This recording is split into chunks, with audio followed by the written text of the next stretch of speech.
Assalamualaikum warahmatullahi wabarakatuh. Perkenalkan, nama saya Siti Fatimah, BP 18010026. Perkenalkan, nama saya Valen Febrianti Muharani dengan nomor BP 20010010111. Perkenalkan, nama saya Ruhama Aulia, BP 20010019.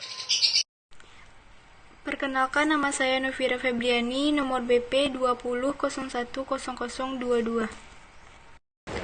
Kami dari kelompok 1 akan mempresentasikan hasil diskusi kelompok kami mengenai perhitungan harga pokok berbasis volume.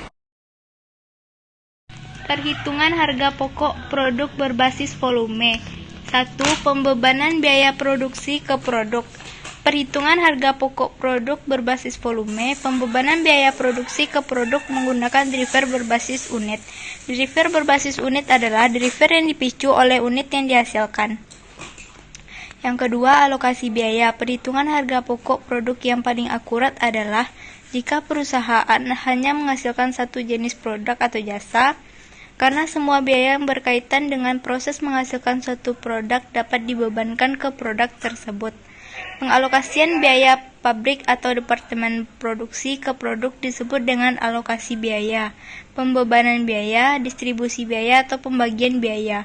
Alokasi biaya diperlukan untuk biaya tidak langsung, misalnya alokasi biaya departemen jasa ke departemen produksi, alokasi biaya departemen produksi ke masing-masing jenis produk yang dihasilkan, dan alokasi beban administrasi fakultas ke masing-masing program studi D3, S1, S2, dan S3. 3. Jenis-jenis kapasitas pabrik dan departementasi pabrik. Jenis-jenis kapasitas pabrik. 1. Kapasitas teoritis. Kapasitas teoritis disebut juga kapasitas ideal atau kapasitas maksimum, yaitu kapasitas untuk operasi 100%. Dalam praktiknya, kapasitas ini tidak pernah dipakai sebagai dasar perhitungan tarif biaya overhead pabrik ke produk karena sulit dicapai. 2. Kapasitas praktis adalah kapasitas setelah mempertimbangkan hambatan-hambatan internal perusahaan seperti pekerja sakit, mesin rusak, pekerja unjuk rasa, karyawan cuti, dan sebagainya. 3. Kapasitas normal. Kapasitas normal adalah kapasitas setelah mempertimbangkan hambatan internal dan eksternal.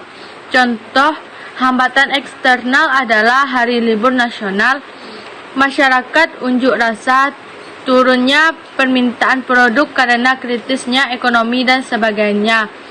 4. Kapasitas sesungguhnya yang diharapkan adalah kapasitas sesungguhnya yang diharapkan untuk periode mendatang, misalnya tahun depan. Departemen pabrik adalah membagi pabrik menjadi beberapa departemen. Tempat biaya overhead pabrik akan dibebankan departemen dapat dikelompokkan menjadi 2, yaitu departemen produk dan departemen jasa. 4 yaitu langkah-langkah perhitungan harga pokok produksi berbasis volume. Yang pertama, mengidentifikasi departemen produksi dan departemen jasa serta cost difference-nya. Yang kedua, mengidentifikasi sumber daya dan biaya sumber daya yang digunakan oleh departemen produksi dan departemen jasa serta cost difference untuk biaya tidak langsung departemen. Yang ketiga, mengumpulkan data kapasitas cost difference. Yang keempat, menyusun anggaran biaya overhead pabrik. Yang kelima, mengalokasikan biaya departemen jasa ke departemen produksi. Keenam, perhitungan tarif overhead departemen. Yang ketujuh, perhitungan harga pokok produksi. Nomor 5, metode alokasi BOP. Yang pertama, metode alokasi langsung. Dalam metode ini, BOP departemen jasa dialokasikan ke tiap-tiap departemen produksi yang menikmatinya. Metode alokasi langsung digunakan apabila jasa yang dihasilkan oleh departemen jasa hanya dinikmati atau dimanfaatkan oleh departemen produksi, dan tidak ada departemen jasa lain yang memakai jasa tersebut. Nomor 2, metode alokasi bertahap. Metode ini digunakan apabila jasa yang dihasilkan Departemen Jasa tidak hanya dinikmati oleh Departemen Produksi Jasa saja, melainkan digunakan pula oleh Departemen Jasa yang lain. Sebagai contoh, bagian jasa terdiri dari bagian pembangkit tenaga listrik dan bagian reparasi. Yang ketiga, metode aljabar. Metode ini mengasumsikan bahwa selain memberikan jasa Departemen Produksi, Departemen Jasa juga memberikan jasa kepada Departemen Jasa lainnya secara timbal balik. Yang keenam, akuntansi biaya overhead pabrik.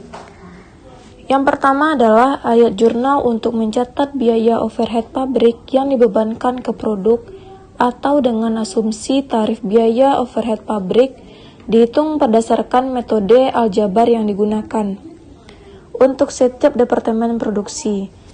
Yang pertama, persediaan BDP Departemen Pemotongan, persediaan BDP Departemen Perakitan, persediaan BDP Departemen Penyelesaian, biaya overhead pabrik Departemen Pemotongan, biaya overhead pabrik Departemen Perakitan, biaya overhead pabrik Departemen Penyelesaian. Yang kedua, ayat jurnal untuk mencatat biaya overhead sesungguhnya untuk setiap departemen produksi, yaitu biaya overhead pabrik Departemen Pemotongan, biaya overhead pabrik Departemen Perakitan, biaya overhead pabrik Departemen Penyelesaian, berbagai akun di kredit.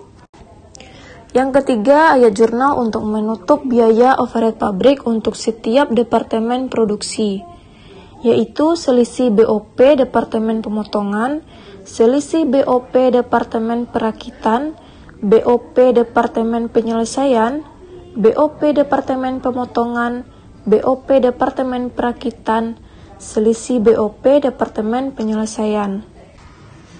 Yang keempat, analisis selisih biaya overhead pabrik, yaitu selisih pengeluaran atau spending variance. Selisih ini terjadi karena adanya perbedaan biaya overhead variabel.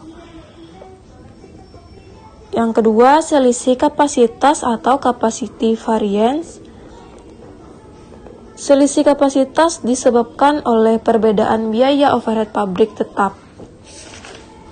Dan yang kelima, ayat jurnal untuk mencatat selisih overhead pabrik, yaitu selisih pengeluaran Departemen Pemotongan, selisih pengeluaran Departemen Penyelesaian, selisih kapasitas Departemen Perakitan, selisih BOP Departemen Penyelesaian, selisih pengeluaran Departemen Perakitan, selisih kapasitas Departemen Pemotongan, selisih kapasitas Departemen Penyelesaian, selisih BOP Departemen Pemotongan, selisih BOP Departemen Perakitan.